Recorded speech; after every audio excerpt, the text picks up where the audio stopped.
விரைவாக தூக்கிவிட்டு செல்லாமல் ஒரு சில நிமிடம் ஒதுக்கி கேளுங்கள். எரிந்தது நூலகம் மட்டுமல்ல, ஒரு இனத்தின் அறிவு நினைவகம். இன்று யாழ்ப்பாண பொது நூலகம் எரிக்கப்பட்ட நாளை நினைவு கூறும் நாள். 1981ஆம் ஆண்டு ஜூன் மாதத்தின் அந்த இருண்ட இரவு தீயில் எரிந்தது ஒரு கட்டிடம் மட்டுமல்ல, தமிழரின் அறிவு, பண்பாடு, வரலாறு, நினைவுகள், அடையாளம் இவை அனைத்தும் தாக்கப்பட்டன. யாழ் நூலகம் வெறும் புத்தகங்களின் குவியல் அல்ல, அது தமிழரின் அறிவு கோயில்.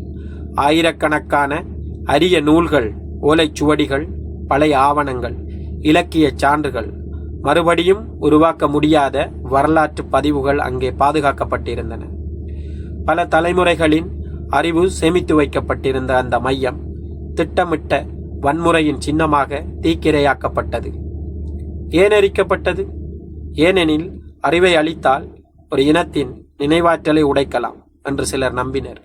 வரலாறு இல்லாத மக்களை திசை மாற்றுவது எளிது, தமது அடையாளத்தை அழிப்பது எளிது. அதனால் புத்தகங்கள் குறியாகின. அதனால்தான் நூலகம் தீயில் கருகியது. ஆனால் அவர்கள் ஒரு உண்மையை உணரவில்லை. புத்தகங்களை எரிக்கலாம், அறிவுக்கான தாகத்தை எரிக்க முடியாது. கட்டிடத்தை இடிக்கலாம், நினைவுகளை அழிக்க முடியாது. இன்று நூலகம் மீண்டும் எழுந்து நிற்கிறது. ஆனால் ஒரு கேள்வி இன்னும் நம்மை நோக்கி நிற்கிறது. நாம் உண்மையில் யாழ் நூலகத்தை மீண்டும் கட்டி எழுப்பியுள்ளோமா? சுவர்களை எழுப்புவது மட்டும் மறுகட்டுமானம் அல்ல. உண்மையான மறுகட்டுமானம் எப்போது நிகழும் என்றால், எமது இளம் தலைமுறை தமது வரலாற்றை அறியும் போது, நமது மொழியை மதிக்கும் போது, அறிவியலை கற்கும் போது, ஆராய்ச்சி செய்யும் போது, புத்தகத்தை ஆயுதமாக மாற்றும் போது எமது உண்மையான கட்டுமானம் இடம்பெறும். யாழ் நூலகத்தை இன்று நாம் எப்படி நினைவுபடுத்த வேண்டும்? வெறும் மலர் வைத்து, புகைப்படம் பகிர்ந்து ஒரு நாள் உணர்ச்சியில் முடிக்கக்கூடாது.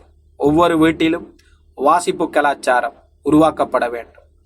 ஒவ்வொரு மாணவரும் தமது இன வரலாறு, உலக வரலாறு, அறிவியல், தொழில்நுட்பம், சிந்தனை, மனிதநேயம் ஆகியவற்றை கற்றறிய வேண்டும்.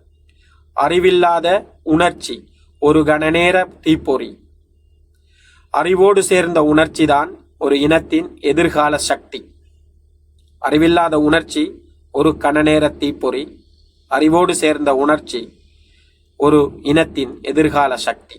எனவே யாழ் நூலகத்தை மீண்டும் கட்டியெழுப்புவது என்றால் புதிய சிமெண்ட் கட்டிடம் கட்டுவது அல்ல. எமது வரலாற்றை மீட்டெடுப்பது, அறிவியலை அணைப்பது, ஆய்வை வளர்ப்பது, வாசிப்பை வாழ்க்கையாக்குவது. எரிந்த அந்த இரவு நமக்கு ஒரு துயர நினைவு. ஆனால் அதே நேரத்தில் அது ஒரு அழைப்பும் கூட. உங்கள் அறிவை பாதுகாப்பீர்களா? உங்கள் வரலாற்றை அறிந்து கொள்வீர்களா? உங்கள் எதிர்காலத்தை புத்தகங்களால் கட்டுவீர்களா என்ற வரலாற்றின் கேள்வி. யாழ் நூலகம் இன்று ஒரு கட்டிடம் அல்ல, அது ஒரு பாடம், அது ஒரு எச்சரிக்கை, ஒரு பொறுப்பு. அதை நினைவுபடுத்துவதற்கான சிறந்த வழி எமது வரலாற்றை அறிந்து, அறிவியலை கற்று, புத்தகத்தை தோழனாக்கி அறிவார்ந்த தலைமுறையை உருவாக்குவதே. ஏனெனில் ஒரு நூலகம் எரிந்த நாள் வரலாற்றில் கரும்புள்ளி. ஆனால் அதிலிருந்து அறிவால் எழும் மக்கள், அதுவே வரலாற்றின் உண்மையான பதில். நன்றி, வணக்கம்.